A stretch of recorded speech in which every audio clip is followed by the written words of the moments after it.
Thank you so much, Mr. Chair. I stepped out of this committee for a while to go to my natural resources markup, and I think we began this committee with Ranking Member Krishnamurthy's question about where the words healthcare, financial services, and oversight were. And I have the same question now, because what a wild ride it was to walk into a committee and have a discussion about ageism and President Biden. This committee has had some really meaningful and interesting discussions about health equity and the financial instruments we use to ensure we are reaching people. And I've really enjoyed the discussion that we had about the marriage penalty and how we need to lower barriers for families from forming in the way that is right for them.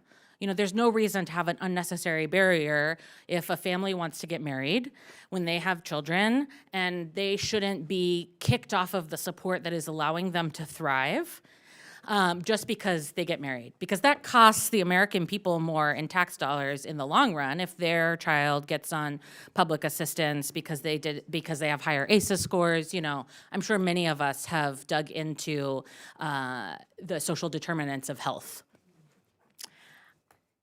And I also know that, Chair Grothman, you are really dedicated to ensuring that we are supporting families forming and more children in being born in this country. I know that's a priority of you as a chair, and certainly of our vice president and many in this administration. So I have a question for our panelists, and anyone who knows, please feel free to chime in. Does anyone know the maternal mortality rate for Black women as compared with white women in this country? I just know it's much higher. Much higher? Yes. Yeah. Dr. Harper, you had your hand up? Yeah, I was going to say that for Black women and for Indigenous women, it is exponentially higher than for white women, as a matter of fact. Yeah, I think the last data I found had 50.3 deaths per 100,000 for Black non-Hispanic women and 14.5 deaths per 100,000 for white women, non-Hispanic, non-Indigenous women. That's pretty crazy, isn't it? And another question, does anyone know the rates of Black women OBGYNs as compared to white women OBGYNs in this country? No? I've done some work in health equity and understand that there's very few Black OBGYN females. Yeah, so it's about 8 to 11% as compared with 68%.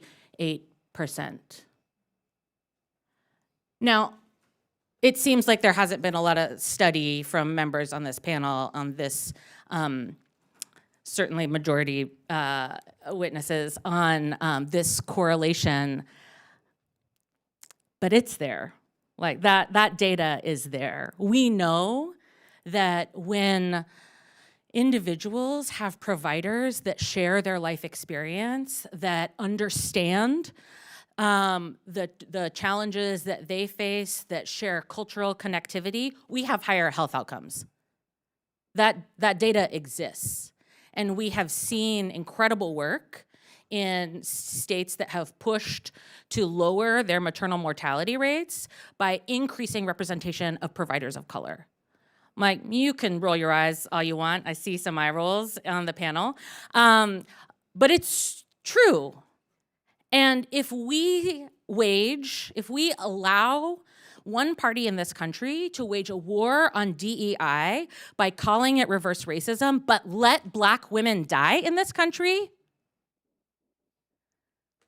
let Hispanic women die, let Indigenous women die, we're not gonna have the babies that we so clearly want to ensure that our country has. And, I'm not a mother, but I am a queer woman of color who has grown up in this country, who has watched my family grow up in this country, who's watched my dad, a brown-skinned man named Dave, be called Jose because that is what his white peers saw him as. And I think if we do not open our eyes to the truth about who is dying and who is living, then we are failing the American people. I yield back.